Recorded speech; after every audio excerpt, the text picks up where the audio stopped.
Many architects believe that deploying to multiple regions equals resilience.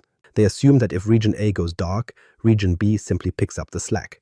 But in reality, they are just paying double for a distributed single point of failure. The top 1% of architects do not focus on where they deploy.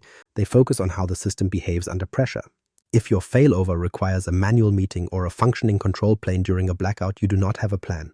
You have hope. In the next 25 minutes, we are going to simulate a regional blackout. We will expose the architectural fragility that turns minor latency into a global death spiral. It is time to move from the old model of passive redundancy to a new model of state-synchronized resilience. Edge failure, when the front door goes dark. Global entry points like Azure front door or edge routing are the most efficient way to scale. They handle SSL termination, they provide WAF protection, and they route traffic to the nearest healthy backend. But these tools create a bootstrap problem where your backends are perfectly healthy but completely unreachable. Look at the October 2025 front door outage. A single configuration change bypassed safety checks and invalidated global routing logic, which meant that within minutes, edge servers worldwide began misrouting or timing out requests. The Azure portal failed and major SaaS sites vanished because the logic was broken at the source. If your global ingress is the only way in, you have not built a bridge. You have built a funnel that can be plugged. Most organizations assume that because they use Anycast IP addresses, the network will just find a path. But Anycast is just a routing protocol, and it does not fix a logic error in the application layer. This creates the Anycast trap. During a failure, you do not see a clean down status. Instead, you see scattered 500-level errors across global points of presence. Some users in London can connect while users in New York get timeouts, which makes it harder to diagnose than a total regional failure because the telemetry is inconsistent.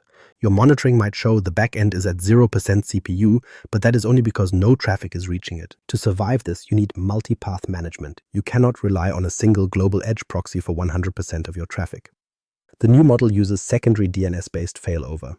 If the global edge layer degrades, you shift traffic directly to regional gateways. You might lose the CDN caching or the global WAF, but your application stays online because you chose to trade performance for availability. The mistake is treating the edge as an invisible utility. It is not. It is a dependency, and every dependency is a potential wall. In the October 2025 event, recovery was delayed because of retry storms. As soon as the fix was rolled out, millions of clients that had been polling for a connection slammed the edge nodes. The healthy nodes were overwhelmed by the sheer volume of reconnection attempts, and the system could not stabilize because the front door was being kicked in by its own users. You must implement circuit breakers at the client level. Exponential backoff is not just a nice-to-have feature, it is a survival mechanism for the platform. If you do not control the retry logic, you are essentially DDoSing your own infrastructure during a recovery window. This is where the old model breaks. It assumes the network is a static pipe, but the new model understands that the network is a dynamic living system that reacts to failure. Ask yourself, what would happen if front door vanished right now? If the answer is that your users would be stuck, then you are not resilient. You are just waiting for a configuration error to take you offline. The goal is to decouple the ingress logic from the regional availability. You want to be able to bypass the global layer entirely if it becomes a liability. This requires pre-configured regional endpoints that are ready to receive traffic at a moment's notice, and it requires a DNS strategy that does not depend on the same control plane that just went dark. Because here's the reality. Once the user can finally reach the edge, the next hurdle is not the code. It is the system's ability to talk to itself. If the edge is the front door, DNS is the directions to the house. And when those directions disappear, the entire architecture vanishes. We need to look at why names fail and how they take the cloud with them. The DNS name resolution death spiral. Everything in the cloud depends on a name. When you call an API, connect to a database or authenticate a user, you are relying on a resolution string. If that resolution fails, the connective tissue of your entire architecture simply vanishes. The servers are running and the code is loaded, but the components are suddenly blind and deaf to one another. We saw this play out in a catastrophic race condition within a major cloud DNS management system. The failure wasn't a hardware snap, but rather a logic error between two automated processes known as the planner and the enactor. The planner was generating new routing maps, while the enactor was struggling to apply an old one. Because the enactor fell behind, the system assumed the old records were obsolete and deleted them. In an instant, the directions to critical regional endpoints were wiped clean and the IP addresses were gone. This is the death spiral. It starts when a small resolution error triggers a retry, and that retry adds load to a DNS service that is already struggling. As the service slows down, more requests time out, which leads to even more retries. The system isn't just failing, it is actively consuming itself. And here is the hidden dependency that kills most recovery plans. Your failover mechanism likely relies on the very DNS service that is currently degraded. If you need to update a name record to point to region B but the DNS control plane is paralyzed, you are stuck in the dark with no way to turn on the lights. To break this cycle, you have to bypass the global resolution layer for your internal traffic. The new model treats service-to-service communication as a separate failure domain. You implement Anycast DNS that lives closer to the resources, and you use regional security token service endpoints to handle identity. By localizing these lookups, you ensure that a global DNS outage doesn't paralyze internal operations. If the front door is broken, the back office should still be able to function. You also need to set conservative time-to-live strategies. In a world of instant cloud scaling, architects love low TTL, sometimes as low as 60 seconds, because they want the ability to shift traffic immediately. But during a backbone failure, a low TTL is a liability. Every 60 seconds, every client in your ecosystem has to ask for directions again. If the DNS server is slow, you've just created a massive bottleneck. The systems thinker balances agility with durability. For critical service-to-service paths, you might hard-code internal break glass routing. This isn't dirty engineering, it is a safety net that ensures your application doesn't need a global directory to find its own database. The old model assumes that the platform's foundational services are infallible. The new model assumes they are the first things that will break under stress. You must map out every name resolution your app makes. If any of those names point to a global service without a regional fallback, that is your single point of failure. You aren't resilient until you can resolve your own identity without asking the internet for permission. Because even if the names resolve, you might find yourself facing a different kind of wall. You might have the right directions, but discover the road itself is blocked. You try to scale, you try to move, and you try to fix the mess, but the tools you usually use to manage the cloud have stopped responding. This is the fallacy of the management plane. It is the assumption that the data plane and the control plane will never fail at the same time, and that assumption is where the next stage of the blackout begins. Control plane degradation, the we'll just redeploy fallacy. Most disaster recovery plans rely on a massive, unspoken assumption. You assume that when the fire starts, the fire truck will still have gas. In Azure terms, this is the belief that the Azure Resource Manager, or ARM, will be fully functional. Architects tell themselves that if region A fails, they will just redeploy their stack to region B. It sounds logical on a whiteboard, but in a real-world regional crisis, that strategy is a total fantasy. There is a fundamental difference between the data plane and the control plane. The data plane is where your code runs and your users interact. The control plane is the management layer, or the APIs you call to create, scale, or move resources. During a regional blackout, the data plane in your healthy region might be fine, but the control plane is often the first thing to get paralyzed by ARM exhaustion. Think about what happens the moment a major region goes offline.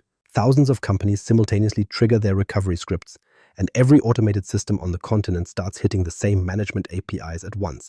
This creates a massive surge in API requests that the platform was never sized to handle. Timeouts begin and internal service queues fill up. Suddenly, your simple command to spin up a new virtual machine scale set returns a 503 error and you are stuck. We saw this in January of 2024 during a significant ARM disruption. A latent code defect triggered by a routine change caused management nodes to fail on startup. It didn't just affect one service, but instead exhausted capacity across multiple regions for 7 hours. If your recovery plan was to redeploy on demand, you were out of luck for nearly a full workday. The old model treats the cloud as an infinite pool of resources available at a moment's notice. The new model recognizes that during a crisis, the cloud is a finite, crowded lifeboat. This leads to the redeploy myth. Even if the management APIs are responding, the physical hardware might not be available. When a region fails, everyone rushes to the same safe neighboring region. Within minutes, the most popular VM sizes in that healthy region are sold out. You try to scale your web tier, but you get an allocation failed message because the healthy region is full. You waited until the disaster to ask for space, and now there is none left. The systems thinker avoids this by moving to a pre-provisioned model. You don't wait for the outage to start building your secondary environment. You maintain warm standbys, which are pieces of infrastructure that are already allocated and running at a minimal scale. Resilience means having the capacity reserved before the rest of the world tries to buy it. Your recovery should be a push-button event that only requires a routing change. It should not require 1,000 platform API calls to build an environment from scratch. You must also define clear decision rights for this process. If your recovery requires calling the Azure Resource Manager to change a setting, you are vulnerable. The goal is to have data plane failover. This means the traffic shift happens through the network and the application logic, not through the management portal. If you can't switch regions while the Azure portal is down, you aren't truly resilient. You are just a passenger on a ship that has no lifeboats. We have secured the ingress. We have stabilized the names. We have pre-provisioned the compute so we don't get locked out by a paralyzed control plane. But now we face the hardest part of the cloud. The thing that actually keeps systems pinned to a failing region is the data. Because while stateless code is easy to move, state has mass, and that mass is where resilience is truly won or lost. State strategy. Where resilience is won or lost. Moving a stateless service is easy. If a web server dies, you just spin up another one and the system keeps moving. But stateful data is different. It acts like an anchor that keeps your entire system pinned to a failing region. This is the moment of truth for every architect. You can have the best network routing and the fastest compute on the planet, But if your data is trapped in a blacked-out data center, your application is dead. The reality is simple. Multi-region deployment doesn't make you resilient. Your state strategy does. In the old model, architects treated databases like black boxes. They turned on geo-redundancy and walked away, assuming the cloud provider would handle the heavy lifting. But that approach ignores the physics of data. Every bit of information you write has to travel across a physical distance to reach the secondary region. This creates the asynchronous trap. Most managed services use asynchronous replication to keep performance high. If you wait for a write to confirm in two regions at the same time, your latency will skyrocket. So, you accept a small gap. You live with a few seconds or minutes where the secondary region is slightly behind the primary. But here is where things break. If a regional outage occurs and you fail over immediately, that replication lag becomes a permanent data loss event. Those last few hundred transactions never made it to the other side. They exist only on disks that are currently sitting in a dark room with no power. If your business cannot tolerate losing 10 minutes of orders, then your passive failover isn't a strategy. It is a gamble. To win here, you have to move to a model of consistency awareness. You stop treating all data as equal. You use tools like Cosmos DB with multi-region writes or SQL failover groups, but you configure them based on the specific needs of the transaction. For a user's shopping cart, maybe session consistency is enough. It balances a fast user experience with the guarantee that the user sees their own rights. But for a financial ledger, you might choose bounded staleness. This is where you explicitly define exactly how much lag you are willing to risk before the system stops accepting new entries. You are essentially choosing your poison. Do you want a system that is always available but might lose data, or a system that is perfectly consistent but goes offline when the network jitters? The new model doesn't pick one. It maps the data to the outcome. You design your state so that critical crown jewel data is replicated with the tightest possible recovery point, while non-essential logs or telemetry are left to catch up whenever they can. This requires a shift in how you think about primary and secondary sites. In a resilient architecture, there is no backup region. There are only active nodes participating in a global state. When one node vanishes, the others already have the context they need to continue. You aren't failing over in the traditional sense. You are just narrowing the scope of your active footprint. This reduces the recovery time because there is no massive database promotion or DNS update required. The state is already there. But building the technology is only half the battle. You can have the most advanced state-synchronized cluster on the planet, and it will still fail if the people running it are paralyzed by indecision. The longest part of an outage isn't the technical fix. It is the time spent in a war room arguing about whether or not to pull the trigger. We need to talk about the governance that dictates who owns the disaster and why meetings are the enemy of uptime. Governance and decision rights. No meetings allowed. The longest part of a cloud outage isn't the technical restoration. It is the time spent in a virtual war room while executives argue about the financial impact of failing over. You are sitting there with a degraded region and watching your error rates climb while a committee debates whether the primary site might come back online in the next 10 minutes. This is the decision gap. It is the period where your architecture is ready to move but your organization is paralyzed by its own hierarchy. In the old model, failover is treated as a high-stakes emergency that requires centralized gatekeeping. You have a rigid chain of command where a CTO or a VP of infrastructure has to sign off on a traffic shift. The assumption is that failing over is risky, expensive, and potentially unnecessary. But when you are dealing with a regional blackout, that centralized model becomes a bottleneck. If your failover requires a meeting, you don't have a plan. You have hope. And hope is a terrible disaster recovery strategy. The new model shifts toward platform-led guardrails with federated execution. You move the decision-making power away from the boardroom and into the code. This starts by defining circuit breakers, which are automated triggers that execute based on telemetry rather than consensus. If your latency across the regional backbone exceeds a specific threshold for more than 5 minutes, the system should initiate a shift automatically. There is no phone call. There is no Slack thread. The telemetry is the only authority that matters. This requires a fundamental change in how you view the 1-hour grace period. Microsoft-managed failovers for services like SQL database often have a built-in delay. The platform waits to see if the issue is transient before it forces a move. For a mission-critical SaaS business, waiting an hour is a losing strategy. You cannot outsource your uptime to a provider's global average. Your governance must allow for customer-managed failover that triggers long before the platform officially declares a disaster. You have to be willing to be wrong and fail over early to protect the user experience. To make this work, you must separate the roles of the platform team and the application team.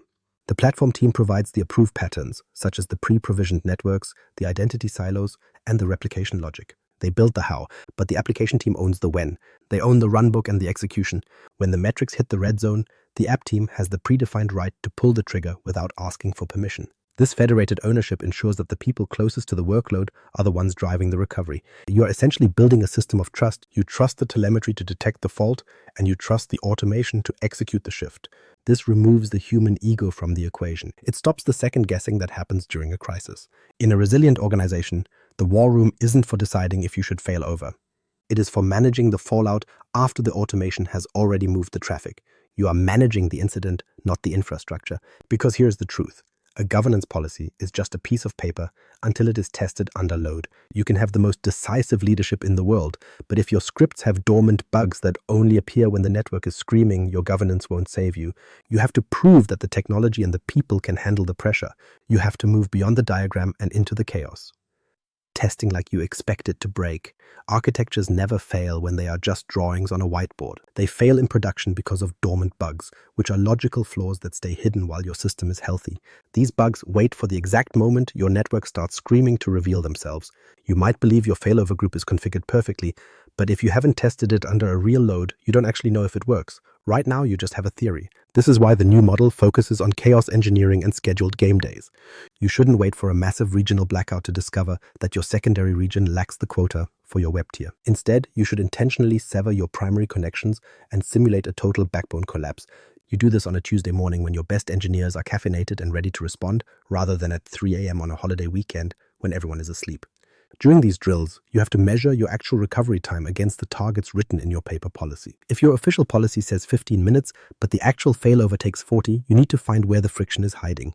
That friction is often caused by a retry storm, which happens when your application tries to reconnect so aggressively that it essentially DDoSes your own healthy region.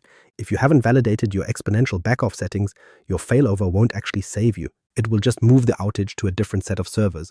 You also need synthetic testing to continuously check the performance of your secondary region from the perspective of the user. Most monitoring tools look from the inside out and tell you the database is technically up. Synthetic testing looks from the outside in to tell you if a user can actually finish a transaction when the primary region starts lagging. This is the only way to catch gray failures, which are those subtle degradations where the system isn't technically down, but it is completely unusable. If you aren't running these drills every quarter, your architecture is degrading every single day. Every configuration change, every new microservice, and every security patch you apply is a potential landmine for your recovery plan. Testing isn't a one-time event you finish during onboarding because it is a continuous requirement for staying in business. You have to break things on purpose to make sure they don't break on their own. This level of rigor is what separates the architects who build systems from the ones who just build hopes. You aren't looking for a success message in these tests, you are looking for a failure. You want the script to crash and the database to lock because the more you find now, the less you will lose later. It is a proactive search for the cracks in your armor, and that is the only path to true resilience. The level of preparation. You should now understand the fundamental shift. Distribution is not the same thing as resilience. Resilience is a deliberate behavior of a system while it is under load. It requires a state strategy that handles consistency, a control plane that doesn't become a bottleneck, and a governance model that trusts the telemetry. True survival in the cloud happens when you stop pretending that having redundant infrastructure is enough. I challenge you today to map out your top 3 dependencies and find the one that lacks an automated failover path. That specific gap is your biggest risk. Stop building redundant architectures and start building resilient ones, because the most expensive system is always the one that fails when you need it most. If this changed how you think about cloud strategy, follow me, Mirko Peters, on LinkedIn to share your failover stories. You can also subscribe to the M365 FM podcast for more deep dives into these topics. You don't rise to the level of your architecture during a crisis. You fall to your level of preparation. That preparation is the only thing that turns a potential disaster into a manageable incident. Architectures never fail when they are just drawings on a whiteboard. They fail in production because of dormant bugs, which are logical flaws that stay hidden while your system is healthy. These bugs wait for the exact moment your network starts screaming to reveal themselves. You might believe your failover group is configured perfectly, but if you haven't tested it under a real load, you don't actually know if it works. Right now, you just have a theory. This is why the new model focuses on chaos engineering and scheduled game days. You shouldn't wait for a massive regional blackout to discover that your secondary region lacks the quota for your web tier. Instead, you should intentionally sever your primary connections and simulate a total backbone collapse. You do this on a Tuesday morning when your best engineers are caffeinated and ready to respond, rather than at 3 a.m. on a holiday weekend when everyone is asleep. During these drills, you have to measure your actual recovery time against the targets written in your paper policy. If your official policy says 15 minutes, but the actual failover takes 40, you need to find where the friction is hiding. That friction is often caused by a retry storm, which happens when your application tries to reconnect so aggressively that it essentially DDoSes your own healthy region. If you haven't validated your exponential backoff settings, your failover won't actually save you. It will just move the outage to a different set of servers. You also need synthetic testing to continuously check the performance of your secondary region from the perspective of the user. Most monitoring tools look from the inside out and tell you the database is technically up. Synthetic testing looks from the outside in to tell you if a user can actually finish a transaction when the primary region starts lagging. This is the only way to catch gray failures, which are those subtle degradations where the system isn't technically down, but it is completely unusable. If you aren't running these drills every quarter, your architecture is degrading every single day. Every configuration change, every new microservice, and every security patch you apply is a potential landmine for your recovery plan. Testing isn't a one-time event you finish during onboarding because it is a continuous requirement for staying in business. You have to break things on purpose to make sure they don't break on their own. This level of rigor is what separates the architects who build systems from the ones who just build hopes. You aren't looking for a success message in these tests, you are looking for a failure. You want the script to crash and the database to lock, because the more you find now, the less you will lose later. It is a proactive search for the cracks in your armor, and that is the only path to true resilience.